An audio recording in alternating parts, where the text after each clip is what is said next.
Good afternoon, dear students. In my last video, I told you about the mutual induction, coefficient of mutual induction, and the reciprocity theorem. Now, in my current video, I am going to discuss with you the coupling of two electrical circuits and coefficient of coupling, and then we will go for mutual inductance between two long solenoids. Now, for the very first purpose, coupling of two electrical circuits and coefficient of coupling, what I am going to do is consider two electrical coils C1 and C2. You can say these are the two circuits C1 and C2 as primary and secondary coils, in which C1 I have considered as a primary coil and C2 is considered as a secondary coil. Let N1 and N2 be the number of turns per unit length for the two circuits respectively. Let they are coupled together so that the mutual inductance between the two is M. Let L1 and L2 be the self-inductances of the two coils respectively. Then for the primary coil, L1 is equal to d phi 1 upon di1. Now students, I want to draw your attention over here. How this expression appears, now see, we already know phi means the flux linked with the circuit is proportional to the current in that circuit. So change in flux must be proportional to change in the current. That means the ratio of the two, d phi 1 upon di1, is equal to L1. If you still not understand, see, I am going to tell you how it appears. See the topic. See, we have already derived that phi equal to L times I. This means d phi is equal to L times di, or you can say L is equal to d phi upon di. This is already being told to you in the expression of self-induction. Alright, now I think you must be understood the relation. L1 is equal to d phi 1 upon di1. This is for the first primary circuit, where I1 is the current through the circuit C1. Similarly, for the secondary coil C2, I will write the same equation as L2 is equal to d phi 2 upon di2. This is named as equation number 2. Where what is I2 over here? It is the current flowing through the coil C2. Now see, consider the coefficient of mutual inductance as M12. It is the coefficient of mutual inductance of C1 with respect to C2. Symbol you can use here anyone, but you must be clear about the symbol. If I am putting a suffix 1 and then after suffix 2, it means the mutual inductance of the coil C1 with respect to C2. That must be by definition, as I have told you in the above expression. Just as L is d phi upon di, similarly M is written as d phi upon di. But still, the question over here is M12 is the coefficient of mutual inductance of the coil 1 with respect to coil 2. That means here the current must be in the second coil and flux must be linked with the primary coil. So I will write it as d phi 12 upon di2. Now see, what is phi 12 over here? It is a magnetic flux linked with C1 when I2 is the current flowing through C2. So when flux is linked with the phi 1 means C1 circuit and current is in the C2 circuit, the coefficient of mutual inductance is given by equation number 3. Similarly, I can write for the coefficient of mutual inductance of C2 with respect to C1 as d phi 21 upon di1. Now what is phi 21 upon here? It is a flux linked with the circuit C2 when the current I1 is flowing through C1. So equations 3 and 4 are the well-known equations for mutual induction, coefficients of mutual induction. Now, since there is always some leakage of flux because there is no circuit till now which is perfectly coupled, so what I assume that some leakage of flux is always there. So only a fraction of the flux associated with one coil is linked with the secondary. That means if there are two coils and if I am writing that some of the coil is linked with the primary coil C1, then a fraction of that coil will be linked with the secondary. So here I have assumed that let K1 of phi 1, it means the flux linked with the primary coil is phi 1 and its fraction K1 of phi 1 is linked with the C2 coil, and a fraction K2 of phi 2 means if phi 2 is the flux linked with the secondary coil, then its fraction K2 means K2 into phi 2 is linked with the primary coil, that is C1. Now what I have written over here, phi 1 2, it is the flux linked with the primary coil due to the current in the secondary coil. So what will be the flux linked with the primary coil? It is the fraction of the flux linked with the secondary coil, that is K2 times phi 2. Similarly, phi 2 1, it is a flux linked with secondary coil due to the current in the primary coil, and that must be equal to K1 times the flux linked with the primary coil, means K1 times phi 1. Now I am going to use these two equations. In my previous equations, I am going to use 5 in 3 and 6 in 4. So my 3 equation becomes M12 is equal to K2 times d phi 2 upon di2. Similarly, M21 becomes K1 times d phi 1 upon di1. Now you multiply these two equations after putting the value of d phi 2 upon di2 as L2 and d phi 1 upon di1 as L1, as is given in equations 1 and 2. Now multiply these two equations, you will get this type of equation. Now reciprocity theorem I have discussed with you people in my previous lecture.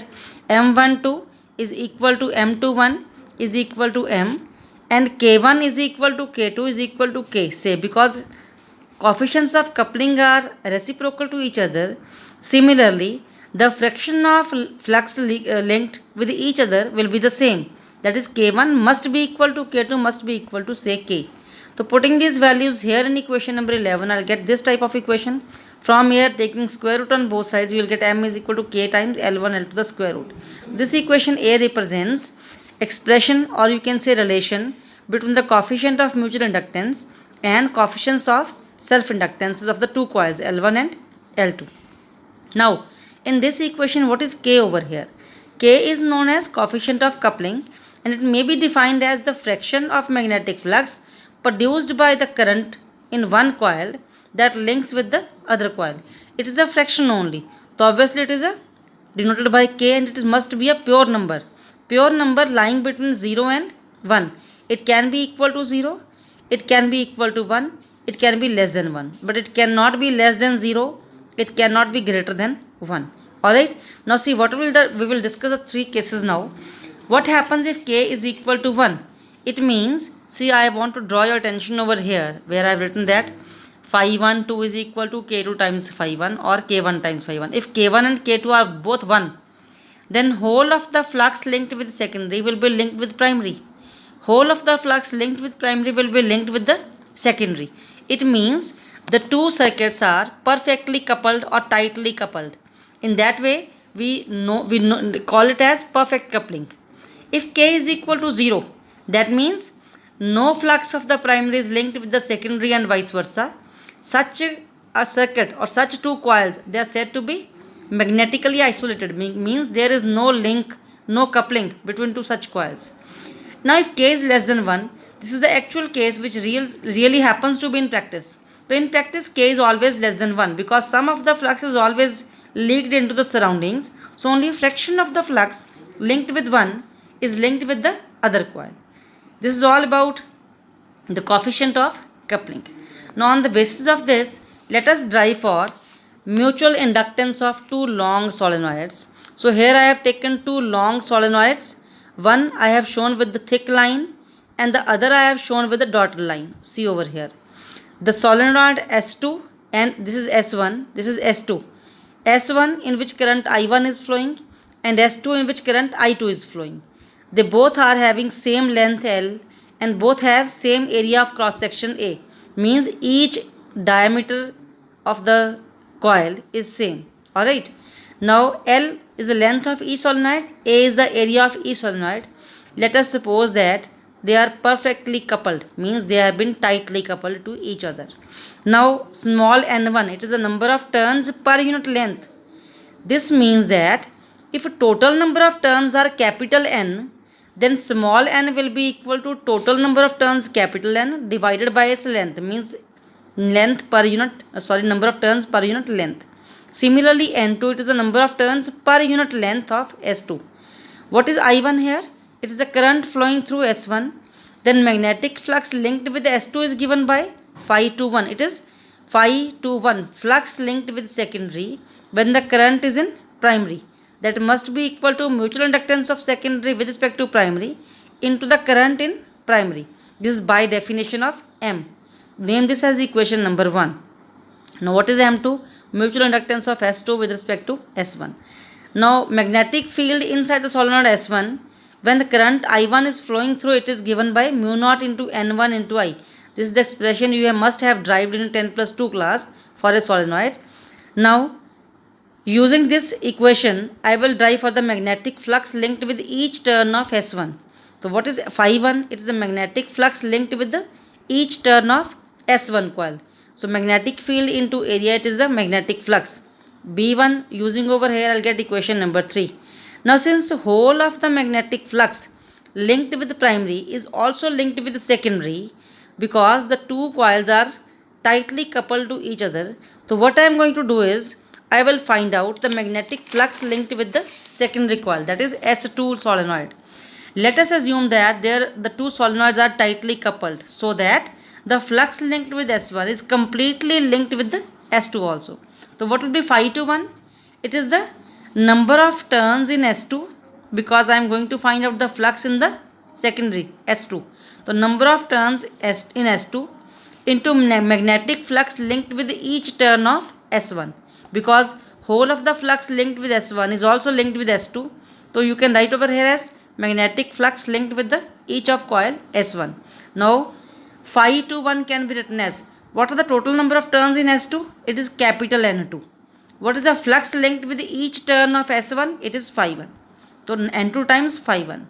But I know N2 is equal to small n2 into L, because if one unit length has number of turns as N2, then L length will contain number of turns as N2 into L. So now using the value of N2 as N2 into L and phi 1 from the equation number 3, I'll get this equation. This equation can be rewritten as equation number 5.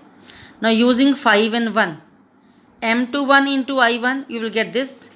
I1 on both sides cancels, you will get equation number 6. Similarly, M12 means the coefficient of mutual inductance of S1 with respect to S1. Just change the suffixes on both sides. You will get mu naught. N1 is replaced by N2.